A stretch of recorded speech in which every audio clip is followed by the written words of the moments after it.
7টা 8টা কোপ দিছে এখানে এখানে এখানে এখানে কান টানা, এটা ফাঁসানা 10 আনা, এই মোট এখানে 1 বড়ি 10 আনা। লক্ষ্মীপুর জেলার রামগঞ্জ উপজেলায় 5 নং চণ্ডীপুর ইউনিয়ন 7 নং ওয়ার্ড কালুপুর গ্রাম কারি সাহেবের বাড়িতে ঘটে গেল এক মর্মান্তিক ঘটনা। প্রিয় দর্শক, আপনারা সকলেই জানেন রাত 8টা 30 মিনিটের দিকে এই ঘরে ঢুকে এই বৃদ্ধকে যেভাবে নির্মমভাবে হত্যা করেছে। প্রিয় দর্শক, এই বৃদ্ধর পাশে দাঁড়াতে অবশ্যই ভিডিওটি শেয়ার করার জন্য অনুরোধ করব। প্রশাসনকে অনুরোধ করব অতি দ্রুত বেগে যেন এবং যারা অন্যায়কারী, যারা অপরাধকারী, যারা এই খুনের সাথে জড়িত আছে তাদেরকে যেন আইনের আওতায় আনা যায়। প্রিয় দর্শক, আমার কাজ হলো ভিডিও উপস্থাপন করা, আপনাদের কাজ হলো ভিডিওগুলো শেয়ার করে জনগণের মধ্যে ছড়িয়ে দেওয়া। তাই অনুরোধ করব ভিডিওগুলো শেয়ার করার জন্য। আমি গতকাল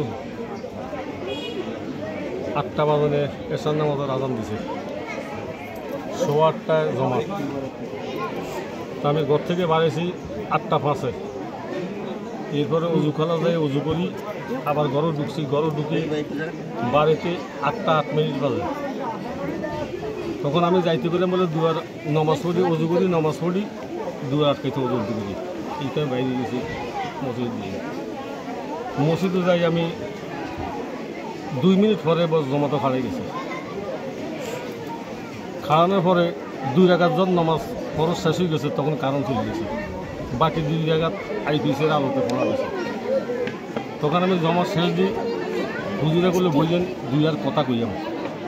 এই 2 আর কথা কইতাম বসি, আমি বলে আমার ঘরের মধ্যে রুগী, আমি ওষুধ দিয়ে যাওয়া লাগবো ঘরের মধ্যে, বলে আমাদের শাড়ি দিলাম, আপনি চলে যান। তখন আমরা বলল আপনি কোরআন থেকে একটা সূরা তেলাওয়াত করেন। তখন আমি কোরআন থেকে আয়াতুল কুরসিটা তেলাওয়াত করলাম। এই করি শেষ দিছি, আরে এই বাড়ির আমার বাইরের বেটার নাতি দৌড়ি গেল মসজিদের সামনে, যাই বলে দাদা আপনি বলে বই দিয়েছেন, দাদিরে তো জবা করে দিয়েছে। আমি একদম এরপর আমি এখানে আইলাম, দৌড়াই, আমার ধরে এলি ইমাম সাহেব করতে বেরকে 4 ধরে ধরে এলো, আমি দিক থেকে অজ্ঞান অবস্থায় গেছি। তো এই দুর্নীতি আজকের কথা। এরপরে আমি আমার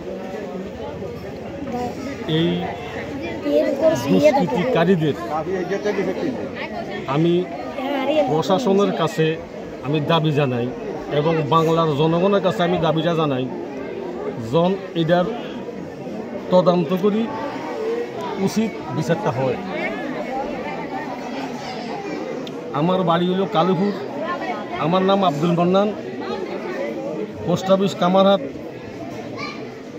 এমদাদুল্লাহ কারি সাহেবের বাড়ি, থানা রামগঞ্জ, লক্ষ্মীপুর। আচ্ছা, আপনাদের সাথে এই কারোর সাথে কোনো দ্বন্দ্ব আছে কিনা বা কোনো ঝগড়াঝাটি হয়েছে কিনা, কোনো বিষয়ে কাউকে সন্দেহ করেন? দ্বন্দ্ব হয় নাই, কোনো ঝগড়াঝাটি নেই। আর দ্বন্দ্ব মহিলার সাথে দ্বন্দ্ব কেমনে হইব? তো আমার ওয়াইফের হাতের মধ্যে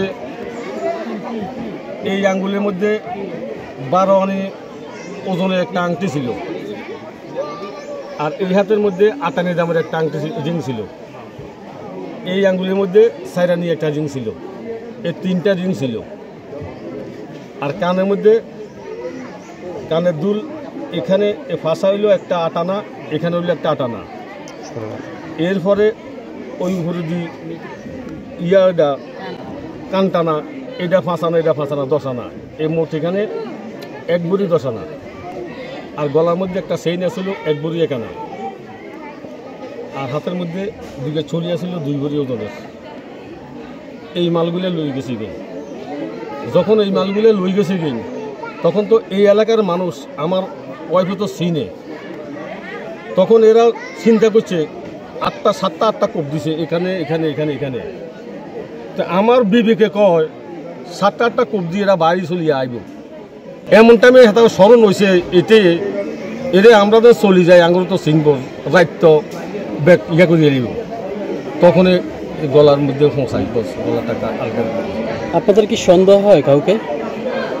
না, আমার কোনো সন্দেহ নাই, আমি আন্দাজ করি কোনো সন্দেহ নাই। এটা আমার কালিয়া ওসি সাহেবও বলছে এবং আর্মিরাও বলছে আপনি কোনো সন্দেহ আছে না, বলে আমার কোনো সন্দেহ নাই। আমি হয়তো যাতে মারছে হ্যাঁ তাদের কইতাম না, আরেকজন কই আমি, কিন্তু এই জিনিসটা আমি করতেতাম না, আল্লাহর কাছে ছেড়ে থাকতাম। তবে আমরা ট্রেনিং প্রাপ্ত, আর্মিও আমরা ট্রেনিং প্রাপ্ত এবং পুলিশের ট্রেনিং প্রাপ্ত, আমলোগো ডিসিশনে, আমলোগো আইন ব্যবস্থায় যাকে ধরেন না আমরা তাকে ধরেন, এটাকে আমরা আইনের ইয়ের মধ্যে দেয়।